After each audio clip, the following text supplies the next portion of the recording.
What is up guys, Noli here and welcome to the Gage Sniper Pack mask, material and pattern reveal. I'm going to be showing you how these all look, how they customize, and then I'm going to be showing the materials and patterns on the hockey heat because it's got a nice wide surface area. As far as how you unlock these mask patterns and materials, they all come at once you obtain achievements. To get all four, all you need is 500 headshots. You actually unlock the first at 50, that is the ASILIDAE here. Then 100, then 250, and then finally 500 headshots. So quite easy to do. One of the only downsides to it is you can only have one at once, but if you do buy it and then feel you have to sell it, it's not a problem, you just move it right back on into your inventory. Same as some of the other achievement masks, like the Death Wish mask for example. So let's have a look at the ASILIDAE first. The ASILIDAE, also known as robber fly or assassin fly, are powerfully built bristly flies who are known for their notoriously aggressive predatory habits. They feed on other insects and as a rule they wait in ambush and catch their prey in flight. So the mask itself is actually one of my favourites considering it's the first one you unlock. Customizes relatively simply. The way I'm going to show you these, I'm just going to customize them all in the stock, pattern, material and colour. We'll go electric. For the material, the colour, I guess we'll do the Guardian, and then red and black. Okay, so actually I've done this before and I thought the Skull Basher showed it a little better. There we go. So as you can see, the eye goes back to the standard fly colour if you start putting materials and colours on. The antennae do obtain some of the colour you use, primary and secondary, within your colours of choice, and of course the rest is just the pattern. Quite a nice mask. Aesthetically, it doesn't customize as well as maybe you would hope, but still one of my favourites just to look at without customization. Next up we have the Tarantula. 8 legs strong, tarantula sizes range from as small as a fingernail to as large as a handgun when the legs are fully extended. The name originally comes from the Lycosa tarantula, a species of wolf spider. Tarantulas generally hunt in trees on or near the ground. They're also popular as pets, apparently. Again, if you've got arachnophobia, do look away. Let's preview this. Not my favourite, it's really ugly. Naturally that's the way it's designed to be, but let's see exactly how it customizes. Again, using the same stock set. Electric, Skull Basher, and red and black. I do actually like how this customizes. The eyes look particularly good. This set in itself is actually very nice. Okay, Fraps. Sorry about that. The set in itself is very nice on it. Skull Basher works well on most of these masks, and that's why I'm using it to display it, but I really don't know why we have to look so deeply into this horrible, horrible spider's mouth. Up next, we have... Sorry if frames drop, by the way. Fraps is having a couple of issues. We have the VESPULA. 2 pairs of wings, an ovipositor,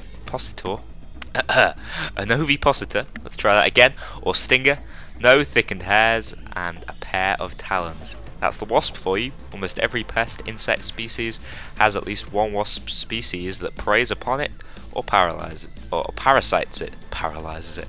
Pardon me. This makes the wasp very important in natural control of numbers. I had that slightly wrong, but you know what my reading skills are like.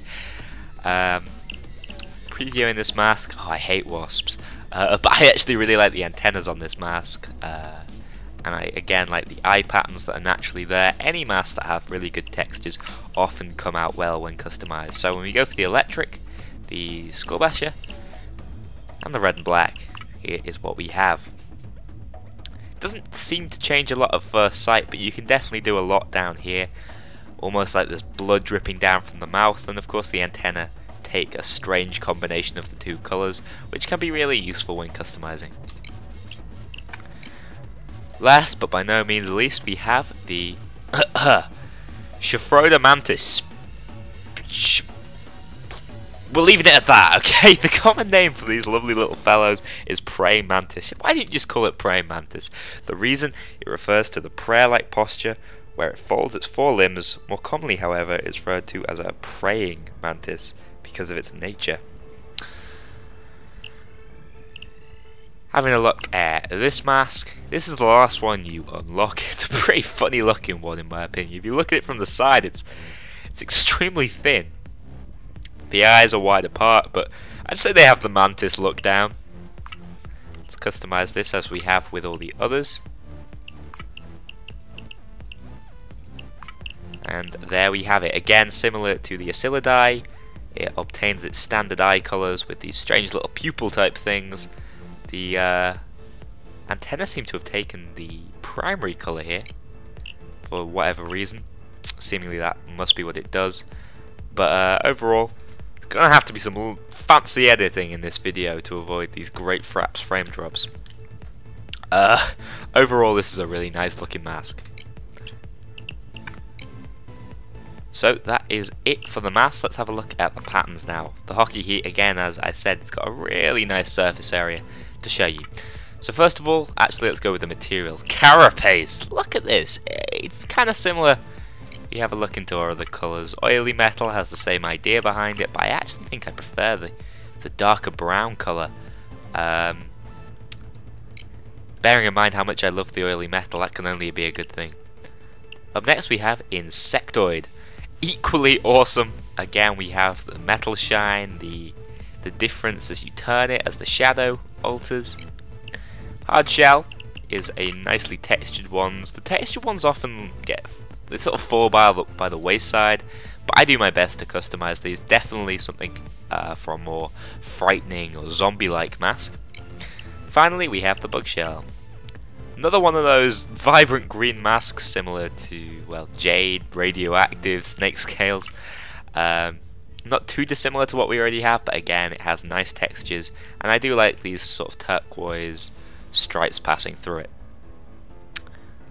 We're gonna put the Insectoid on while we have a look at these patterns, and we'll keep the standard solid black as our colour. So, first of all, we have the bugger. Interesting name. We might actually be better going for a more varied pair of colours. This one looks great, by the way. If they weren't alluding at a sort of Spider-Man theme, I definitely think we can do one here. As much as I've already done Spider-Pig, for whatever reason. We'll see what we can do with this pan. Up next, we have the Wings of Death. I really like this. We have a couple of patterns similar to it. For example, we have the Mass Falcon, but nothing is quite as precise and delicate as these Wings of Death. I really like them. I feel like they're hinting at something. It's a reference to something, but I can't quite put my finger on it. Venomous, another awesome pattern, relatively similar to the Beast in theme. And finally, these spider eyes, which actually looks nicer on certain masks than others, as I was right in the middle of saying. Look at those eyes. They are pretty awesome looking. I like anything. You remember I showed the Guardian and said it's one of my favourite patterns because of what it does for the eyes. Well, surprisingly enough, spider eyes work similarly. Overall, I think these 4 patterns are some of the best patterns in the game. You're going to have trouble dragging me away from using them now I've unlocked them. The materials, likewise, I think Insectoid and Carapace are right up there with things like Sinister and Electric. So I really look forward to using these. I hope you guys go out there, obtain your headshots. If you haven't bought the DLC already, please, I implore you, if you enjoy using snipers, do pick this up. Thanks a lot for watching. I hope the frame rate comes out alright in the final version, and I'll see you all in the next one.